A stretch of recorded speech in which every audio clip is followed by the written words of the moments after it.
Hey guys, Arik is here, your Russian coach and guide into professional Russian speaking, being able to function well in the Russian speaking environment. We continue with our very interesting course today that is called «Мнемоника для иностранных языков. Что реально помогает». It's based on the article by the same name, and you have the link to that article below this video. But if you can print it out for those lessons, that's gonna be the best. So mnemonics for foreign languages. What really helps? I'm going to show you first where we stopped the last time, and I'm going to give you a little background of what actually they're talking about here and how we're learning with this article. So you need to find this strange English word, rambunctious. Yeah, and now if you are new here, you might ask, what is the connection? We're learning Russian here. But the article is about mnemonics, about memory techniques. So they asked ChatGPT to produce a list of a very complicated, kind of rarely used English words. And then they are giving an example how you can use Russian associations, mnemonics, in order to remember better those words. So as an English speaker, it's going to be really useful for you because through those known to you words that are probably known to you, you might learn lots of advanced Russian. So look, let's start from here. Rambunctious. So in Russian, it's translated as шумный, буйный. Now, шумный means noisy, and буйный means kind of noisily crazy. So, for example, if a person is a madman, yeah, so in terms of psychiatric hospital, for example, you might talk about буйный больной. Больной means like a sick person, and буйный, it means that they tend to be aggressive and act in a very aggressively active way. So that's буйный. Now they're saying, so again, шумный, буйный, yeah, and that's rambunctious. And then they say, читается как рем, банк, шиз, с ударением на банк. So we said, so читается как, we had it a lot through this article. It means is read as. Yeah, because читать, but читаться, that becomes a reflexive.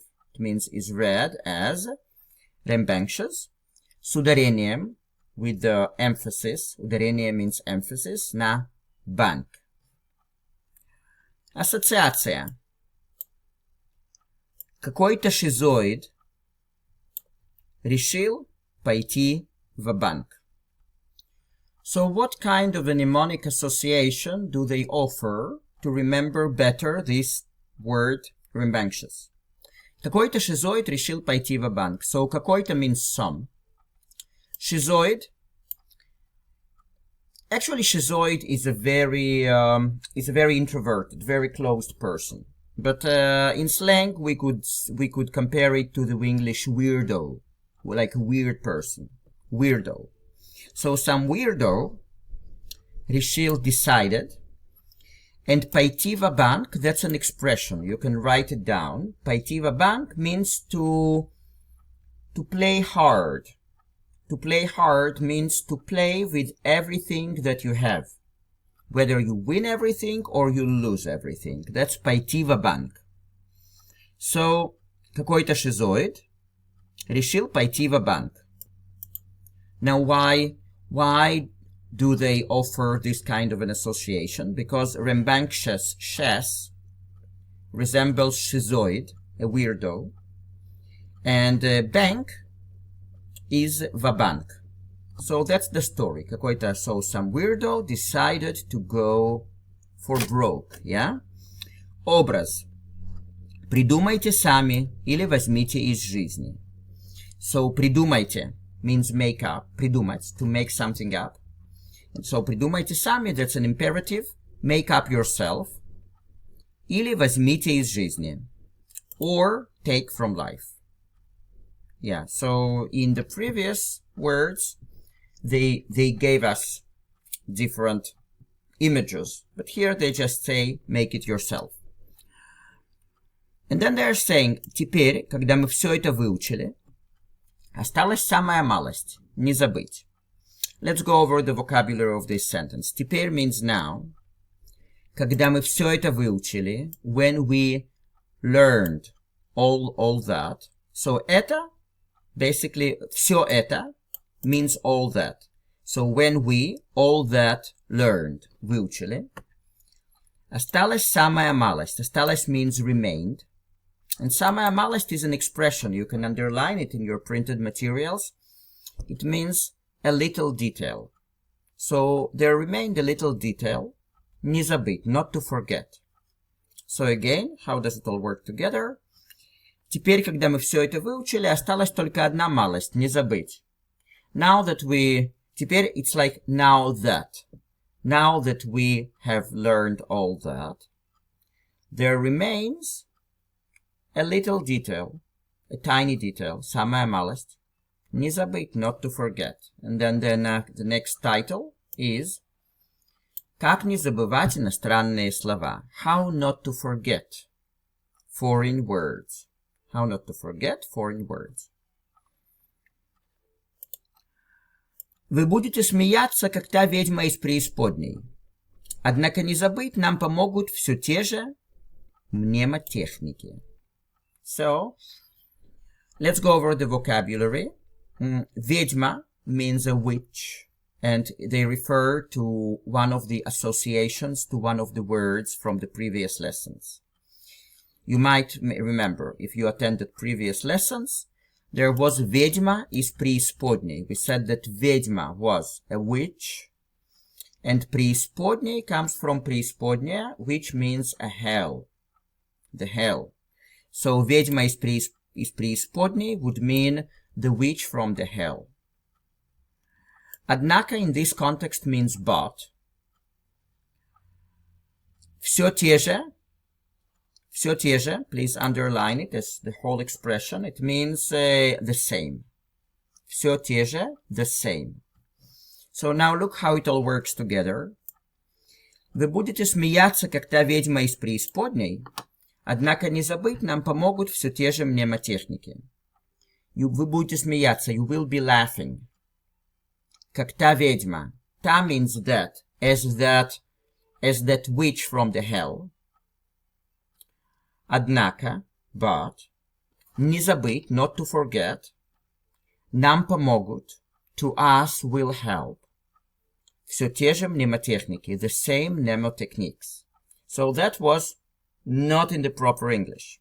I intended to keep the Russian structure, but now in the proper English it's gonna be, you will be laughing as that witch from the hell, but the same mnemotechniques will help us not to forget. So you see, the structure would be different.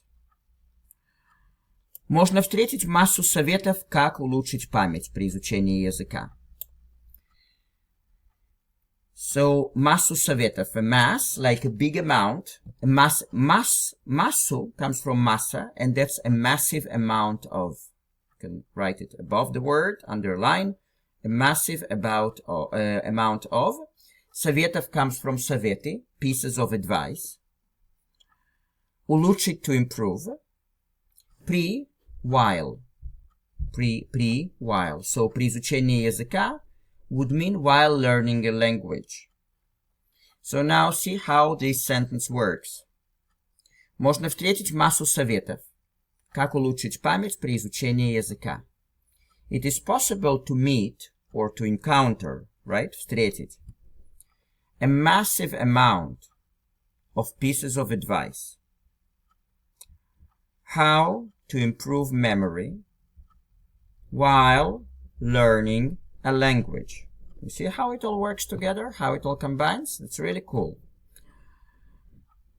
So, yeah.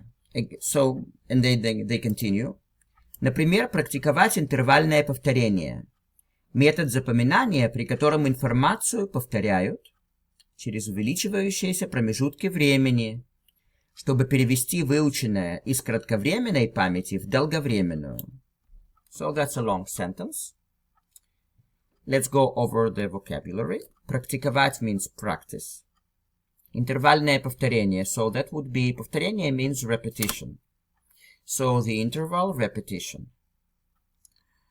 Метод запоминания. So запоминание means memorizing. Therefore, метод запоминания would be a method of memorizing. При котором, please underline при котором as one expression. And it means in which. So the method of remembering, of memorizing. При котором in which. Информацию повторяют. So повторение, повторять, that's a noun. It means to repeat.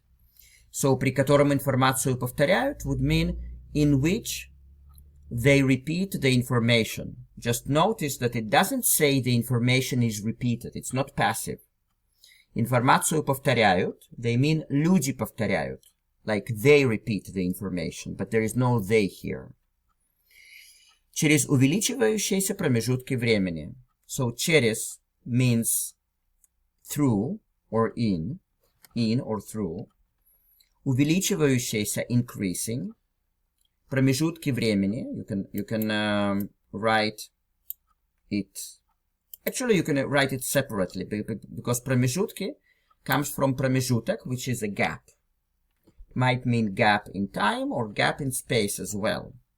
So промежутки времени means gaps of time, in this context like periods of time. Чтобы перевести means to shift, to move. Выученное, the learned material. So please underline. Выученное, the learned, the studied material, the studied information. Из кратковременной памяти. So кратковременной памяти, we underline this whole expression. It means short-term memory. В долговременную. Долговременную means long-term. Like they do not want to repeat the word память here, the memory. So из кратковременной памяти в долговременную. So from the short-term memory to the long-term. Meaning to the long-term memory. Now they continue the same idea as the previous sentence, that where we learned that you can encounter a massive amount of advice or pieces of advice, how to improve memory while learning the language. So, and then they're saying, например, практиковать интервальное повторение. For example, to practice interval repetition. Метод запоминания, so the method of memorizing, при котором информацию повторяют, in which they repeat the information, через увеличивающиеся промежутки времени, throughout the increasing gaps of time, or periods of time, чтобы перевести выученное, in order to shift the learned material, из кратковременной памяти в долговременную, from the short-term memory to the long-term, meaning the long-term memory. Now, because it's a long sentence, I'm going to read all of it again. Just follow me. And after that, I'm going to translate all of it again. So it goes like that. Например, практиковать интервальное повторение. Метод запоминания, при котором информацию повторяют через увеличивающиеся промежутки времени, чтобы перевести выученное из кратковременной памяти в долговременную. For example, to practice interval repetition. The method of memorizing, in which they repeat the information throughout the increasing gaps of time in order to shift the learned material from the short-term memory to the long-term memory. Рекомендации относительно интервалов можно встретить разные. So относительно means concerning. Please underline. Concerning, относительно. So look how it works. The structure is completely different than in English. Рекомендации относительно интервалов можно встретить разные. So the recommendations concerning the intervals, it is possible to meet different. Now, what does it mean in the normal English? It is possible to meet, to encounter different recommendations concerning the intervals, meaning the intervals with which you need to repeat, using which you need to repeat the words in order to remember them better. В 1885 году немецкий психолог Герман Эббингаус открыл кривую забывания, которая стала основой для множества рекомендаций относительно оптимального режима повторений. So what does it mean? In 1885, году, like in the year, yeah? Because God means year. In the year 1885, the German psychologist German Ebbinghaus открыл means discovered. Кривую забывания. Кривая means curve. So the curve of forgetting. Кривую забывания. Которая стала основой, which became основой. Основа means basis, which became the basis для, for, множество рекомендаций. So множество means a lot of, plenty of recommendations. Относительно. So you remember относительно from the previous one? Concerning. So lots of recommendations concerning оптимального режима повторений. The optimal, like regimen. Regime means regimen. Regimen of repetitions. Now look how it all works together. В 1885 году немецкий психолог Герман Эббингаус открыл кривую забывания, которая стала основой для множества рекомендаций относительно оптимального режима повторений. In 1885, the German psychologist Hermann Ebbinghaus discovered the curve of forgetting, which became the basis of plenty of recommendations concerning the optimal regimen of repetitions. Английский психолог Алекс Мейс советует повторять свежеизученное через 1, 2, 4, 8 и более дней, пока не запомнится прочно. So, свежеизученное comes from two words. Свеже comes from свежий, which is fresh, and изученное, изучать, to learn. So свежеизученное would be a noun here, and it means the freshly learned. So the English psychologist Alex Mays советует, recommends, повторять, to repeat, свежеизученное, the freshly learned, через, in, 1, 2, 4, 8, и более дней, and more days. Пока не запомнится прочно. So пока means until. Не запомнится will not be remembered. That's reflexive. Until will not be remembered. Прочно means hard, like hardly. Because прочный means hard. So you understand, it's not really in English, but until it's gonna be remembered well in English. But in Russian, запомнится прочно. Going to be remembered like hardly, like unbrokenly, because something that is прочный doesn't get broken easily. So пока не запомнится прочно, until it's going to be remembered this way, unbrokenly. Next, лингвист Пол Пимслер рекомендует повторение через 5 и 25 секунд, 2 и 10 минут, 1 и 5 часов, 1, 5 и 25 дней, 4 месяца и 2 года.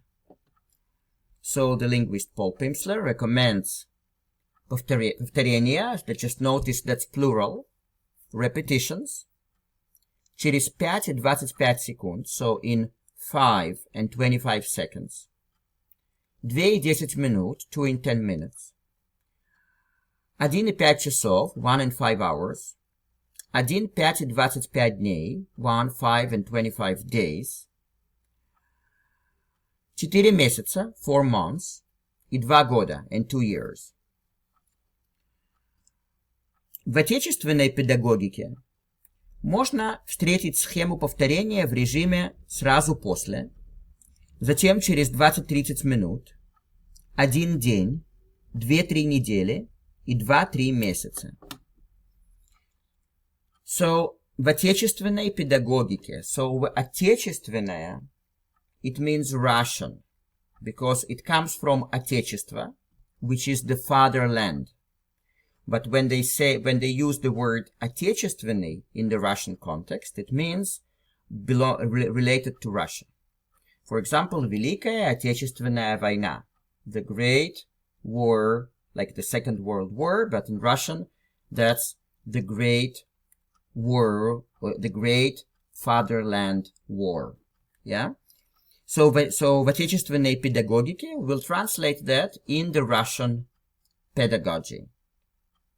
Можно встретить, it's possible to encounter, схему повторения, the scheme, or the plan of repetition, в режиме, in the schedule, or in the regimen of, сразу после. Сразу после, сразу means right away, and после means after. So сразу после would mean right after.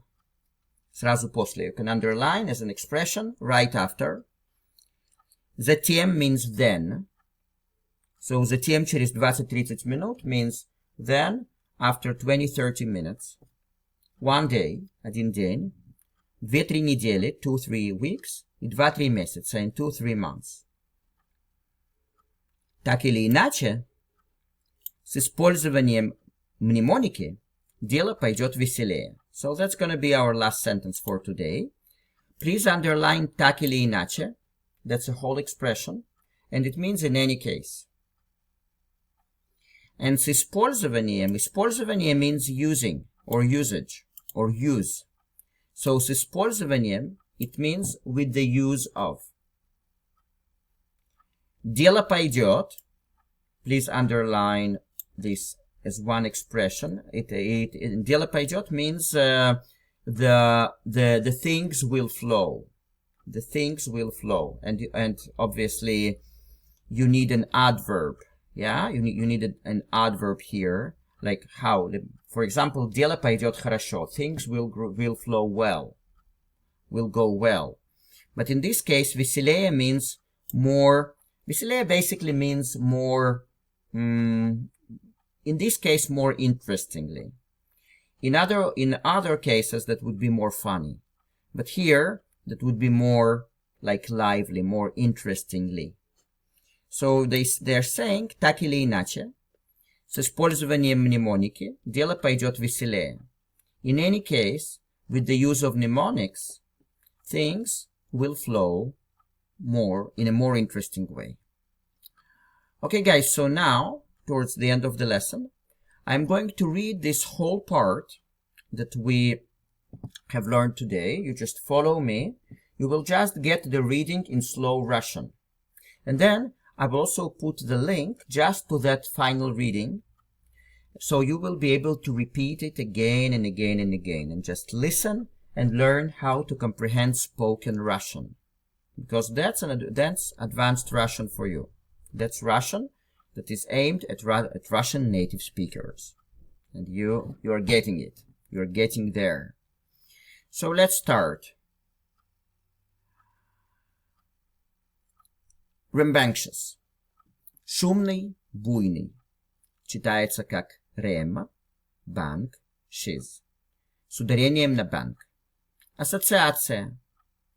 Какой-то шизоид решил пойти в банк. Образ.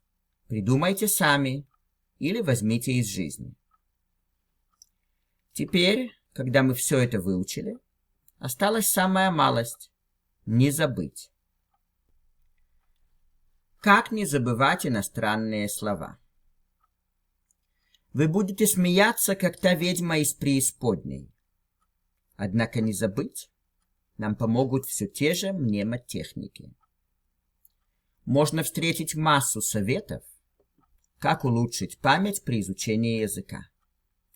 Например, практиковать интервальное повторение, метод запоминания, при котором информацию повторяют через увеличивающиеся промежутки времени, чтобы перевести выученное из кратковременной памяти в долговременную.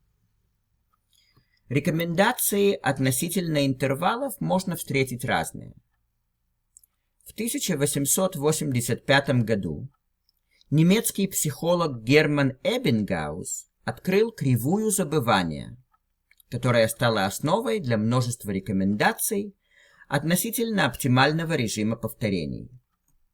Английский психолог Алекс Мейс советует повторять свежеизученное через 1, 2, 4, 8 и более дней, пока не запомнится прочно. Лингвист Пол Пимслер рекомендует повторение через 5 и 25 секунд, 2 и 10 минут, 1 и 5 часов, 1, 5 и 25 дней, 4 месяца и 2 года.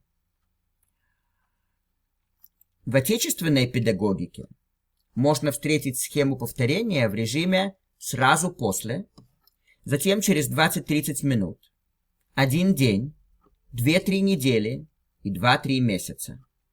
Так или иначе, с использованием мнемоники дело пойдет веселее. Okay, guys, so how do you feel?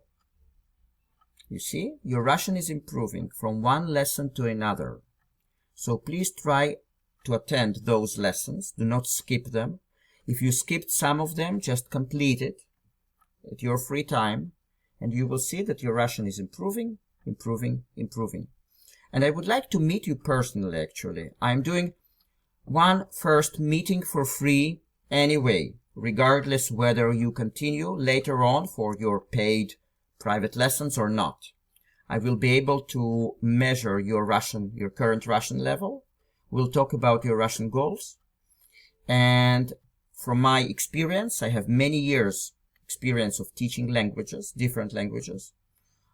I'm going to recommend you exact materials that suit your Russian level, and also certain strategies how to work with those sources in order to improve your Russian and to get to the point where you can actually function in Russian. So do not hesitate. You have contact details below this video. And meanwhile, I wish you good health, lots of happiness, and lots of love. Ciao, ciao.